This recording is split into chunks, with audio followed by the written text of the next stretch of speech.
subscribe YouTube channel Official iNews dan nyalakan lonceng.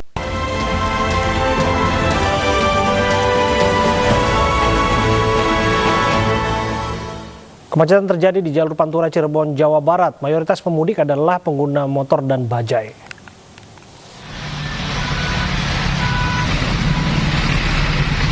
Pemudik motor dan bajai mendominasi kawasan Pasar Tumpah Tegal Gubuk, Cirebon, Jawa Barat. Sebagian besar pemudik memilih pulang kampung pagi hari agar terhindar dari kemacetan. Mereka mengaku nekat mudik lebih awal sebelum masa pelarangan mudik diterapkan. Oh, pulang. Dari mana itu, Pak? Cikarang. Dari sana jam berapa, Pak? Tadi jam berapa ya? Habis subuh. Oh, habis subuh. Antrean kendaraan tidak hanya terjadi di ruas non-tol, kepadatan juga terjadi di ruas tol Cikopo Palimanan.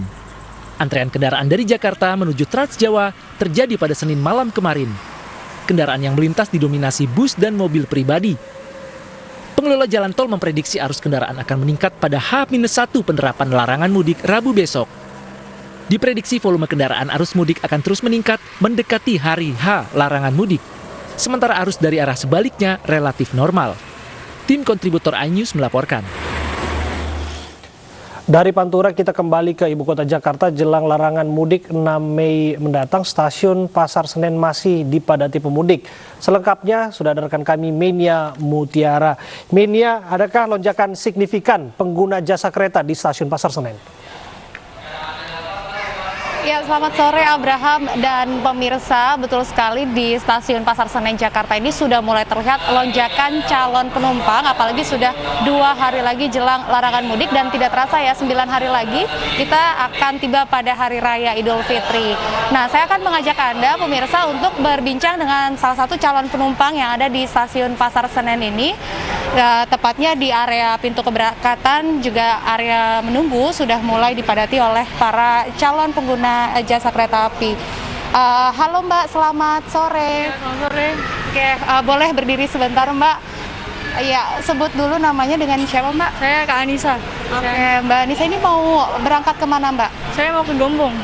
Oke, sudah mempersiapkan tes keterangan negatif COVID-nya ya Mbak ya? Ya, sudah. Saya tes Genos yang harga 30.000. Oke, baik.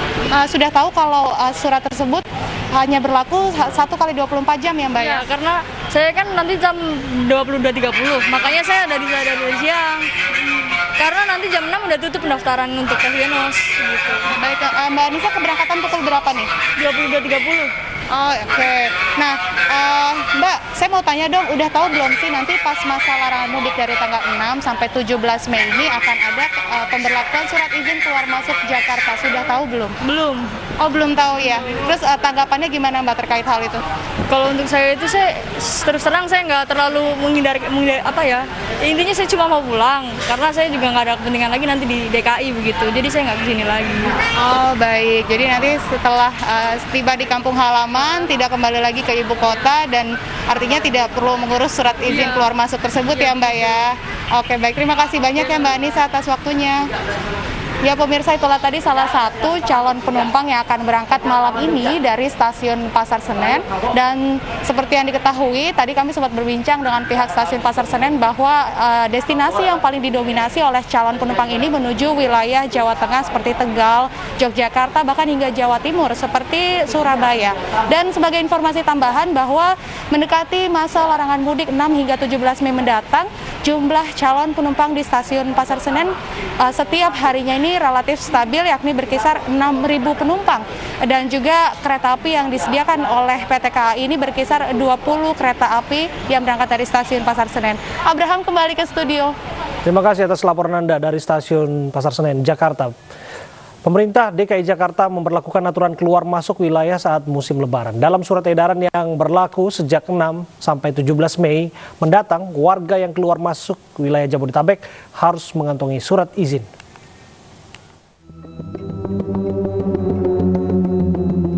Pemerintah Provinsi DKI Jakarta akan kembali memberlakukan aturan keluar masuk wilayah yang berlaku sejak 6 hingga 17 Mei mendatang. Warga yang keluar masuk wilayah Jabodetabek harus mengantongi surat izin keluar masuk atau SIKM. Untuk mengawasi mobilitas warga ada 31 titik yang akan dijaga petugas. Penjagaan dilakukan untuk memeriksa berkas seperti surat izin keluar masuk serta surat tes negatif COVID-19. SIKM didapat dengan mengakses corona.jakarta.go.id. Selanjutnya warga mengunggah berkas yang disyaratkan serta mengisi formulir permohonan lalu mencetak dokumen. Adapun syarat membuat SIKM adalah surat pengantar dari Ketua RW, surat pernyataan sehat bermaterai, surat keterangan perjalanan dinas, surat keterangan bekerja, surat keterangan memiliki usaha di luar Jabodetabek, paspor berwarna serta pindaian KTP.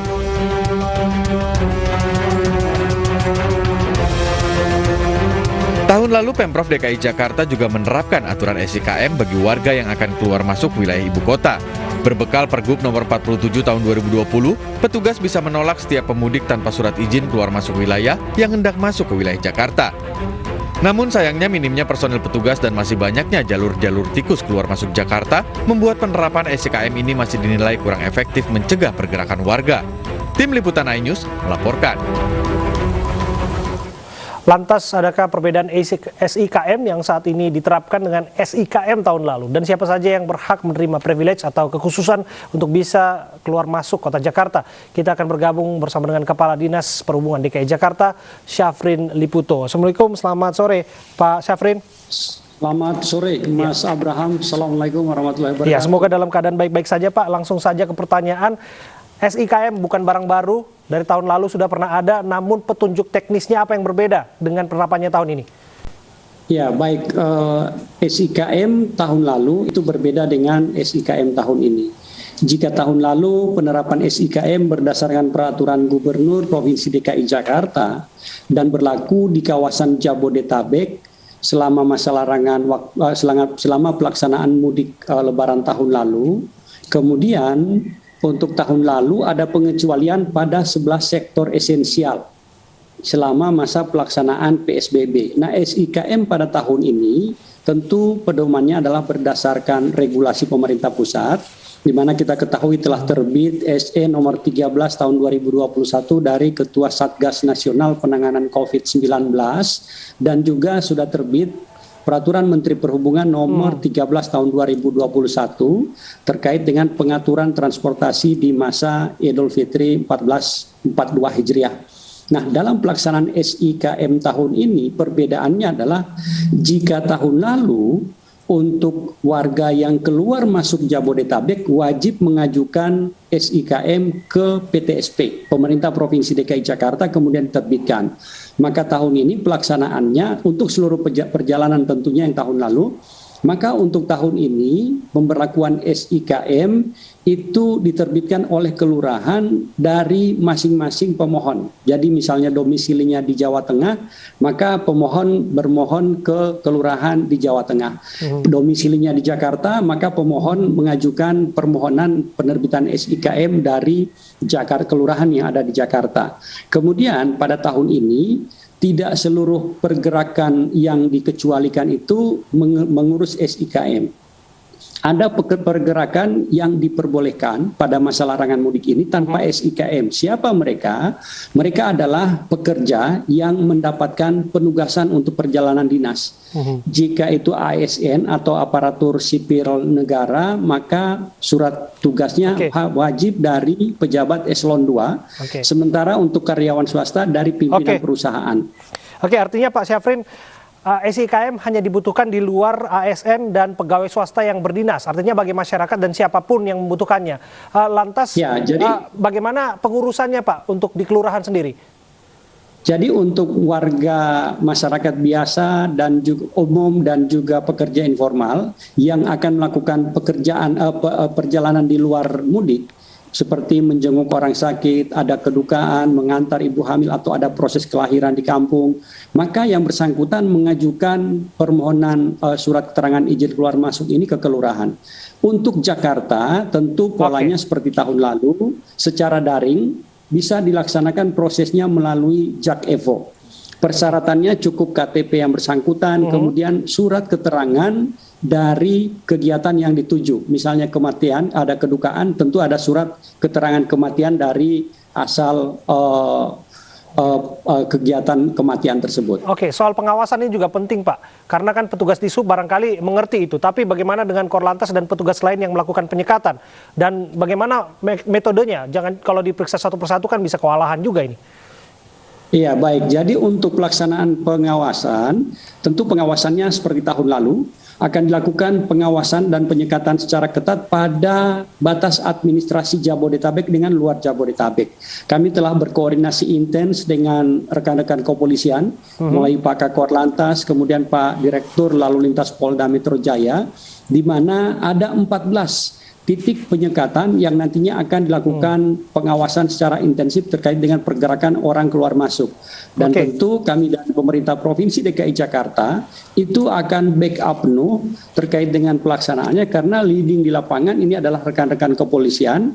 Kami sifatnya membantu juga dengan TNI. Oke, bagaimana pengecekan keaslian surat yang dimaksud, Pak? Karena kan kalau urusan perjalanan ini sudah berapa kali temukan ada banyak yang palsu, tidak sedikit. Bahkan swab antigen pun instrumennya sampai suratnya itu bisa dipalsukan begitu. Ya, baik. Di dalam penerbitan SIKM di lingkungan pemerintah Provinsi DKI Jakarta, karena ini sudah dilaksanakan secara daring, maka termasuk di dalam tanda tangan juga sudah terdigitalisasi, maka ini sangat mudah karena cukup dengan scan barcode yang ada di dalam SIKM, itu langsung muncul data yang ada di database pemerintah Provinsi DKI Jakarta. Sehingga ini tidak akan mudah dipalsukan, akan sulit dilakukan pemalsuan karena database-nya ada dimiliki di back office-nya Pemprov DKI Jakarta. Petugas di lapangan dengan memegang handphone, kemudian di dalam handphonenya bisa mendownload aplikasi QR Reader, jadi langsung bisa melakukan scan terhadap barcode itu dengan mudah. Sudah ada antisipasinya, kita akan lihat seperti apa implementasi dan evaluasinya nanti. Terima kasih Pak Syafrin Liputo, Kepala Dinas Perhubungan DKI Jakarta, sudah berbincang bersama kami.